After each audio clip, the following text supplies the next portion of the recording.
Hello friends, எல்லாருக்கும் வணக்கம். Welcome back to pot 2 plates kitchen. நான் உங்கள் கிறிஸ்டி. ஃப்ரெண்ட்ஸ், இன்றைக்கி நம்ம கலத்தப்பம் எப்படி பண்ணுறதுன்னு பார்க்க போகிறோம். இது வந்து கேரளாவோட ஒரு ட்ரெடிஷ்னல் ஸ்நாக் ரெசிபி.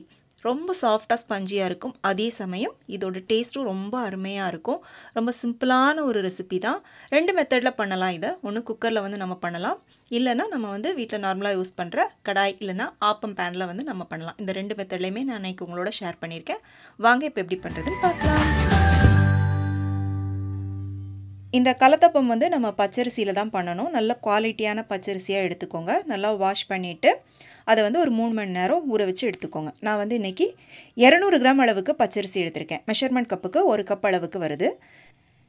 இப்போது ஒரு மிக்சி ஜார் எடுத்துட்டு அதில் மெஷர்மெண்ட் கப்புக்கு 1/2 கப் அளவுக்கு தேங்காய், அப்புறமா நம்ம வந்து வீட்டில் வடித்த சாதம் இருக்கும் பார்த்திங்களா, அது வந்து ஒரு 1/2 கப் அளவுக்கு போட்டுக்கோங்க.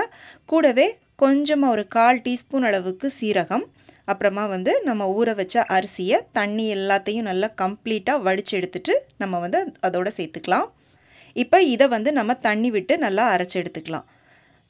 இப்போ இதோட கன்சிஸ்டன்சி பார்த்திங்கன்னா நல்லா தண்ணியாக தான் இருக்கணும். நம்ம வந்து தோசை மாவோடவே நல்லா வந்து தண்ணியாக நம்ம வந்து கலந்து எடுத்துக்கணும். இப்போ பாருங்கள், உங்களுக்கு தெரியும், இந்த அளவுக்கு நல்லா வந்து தண்ணியாக இருக்கிற மாதிரி கலந்து எடுத்துக்கோங்க. நல்லா வந்து மையாக அரைச்சி எடுத்துக்கோங்க.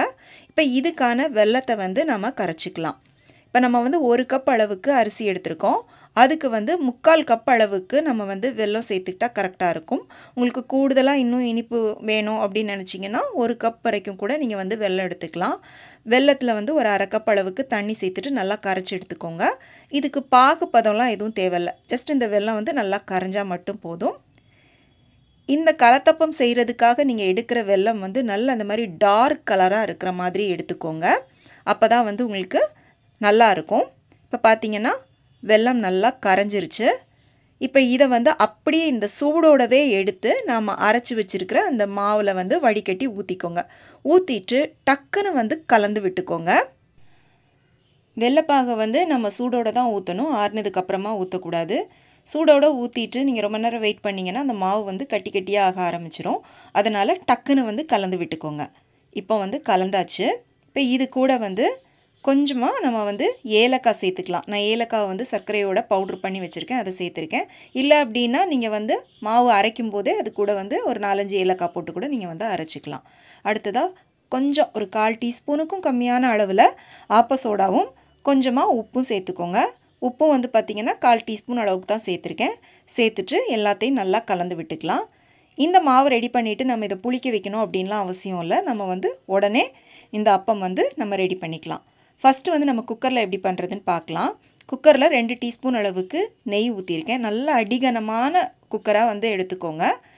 இப்போ இதில் வந்து நல்லா பல்லாக நறுக்கின தேங்காய் கொஞ்சமாக போட்டுட்டு அது நல்லா பொன்னிறமாக செவந்து வர்றது வரை நம்ம வந்து நல்லா ஃப்ரை பண்ணிக்கலாம்.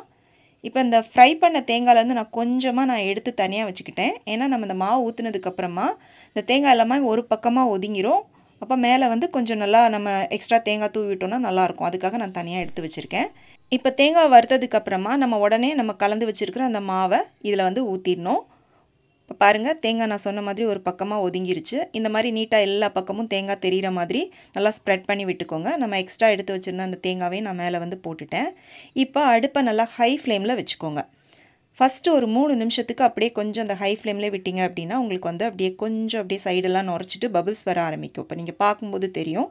இந்த மாதிரி வந்த உடனே நீங்கள் வந்து இதை குக்கரை மூடி போட்டு மூடிடுங்க. குக்கரில் வந்து கேஸ்கெட் போட்டுக்கோங்க. ஆனால் விசில் வந்து இதுக்கு போட தேவையில்லை. மூடிட்டு கீழே வந்து அடியில் நம்ம எப்போவும் பிரியாணிக்கெலாம் தம் போடுறதுக்கு தேவையில்லாத தோசை தவா வைப்போம் இல்லையா, அது மாதிரி ஒரு தோசை தவாவும் வச்சுக்கோங்க. வச்சுட்டு இன்னும் ஒரு 2 நிமிஷத்துக்கு ஹை ஃப்ளேமில் வச்சுட்டு அதுக்கப்புறமா சிம்மில் வச்சுருங்க. சிம்மில் வச்சு ஒரு 15 நிமிஷம் அப்படியே விட்டுருங்க.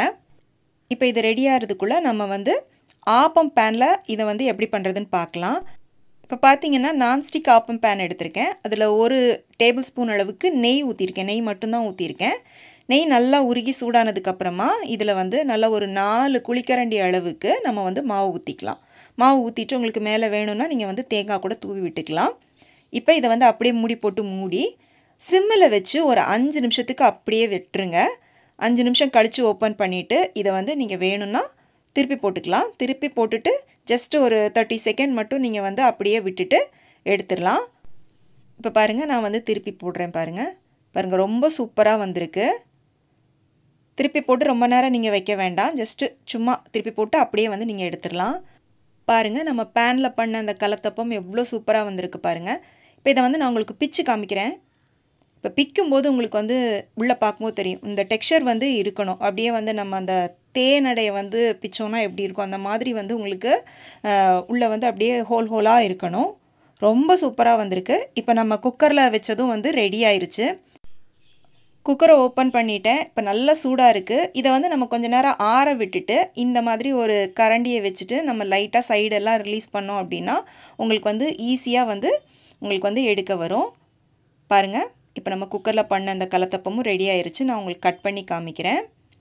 ரொம்ப சாஃப்டாக ஸ்பஞ்சியாக இருக்குது. குழந்தைங்களுக்கு வந்து பார்த்திங்கன்னா ஈவினிங் டைமில் நல்ல ஒரு ஸ்நாக்காக நீங்கள் வந்து செஞ்சு கொடுக்கலாம். ரொம்ப ஹெல்த்தியான ரெசிபி. பாருங்கள், இதுவும் வந்து ரொம்ப பர்ஃபெக்டாக வந்திருக்கு. இதே மாதிரி நீங்களும் வந்து ட்ரை பண்ணி பாருங்கள். செஞ்சு பார்த்துட்டு எப்படி இருந்துச்சுன்னு உங்களுடைய கருத்துக்களை எனக்கு கீழே கமெண்ட் செக்ஷனில் சொல்லுங்கள். இந்த கலத்தப்பம் ரெசிபி பிடிச்சிருந்துச்சு அப்படின்னா மறக்காமல் லைக் பண்ணிவிட்டு உங்கள் ஃப்ரெண்ட்ஸ் அண்ட் ஃபேமிலிக்கு ஷேர் பண்ணுங்கள். மீண்டும் வேறொரு ரெசிபியோடு சந்திக்கிறேன். நன்றி, வணக்கம்.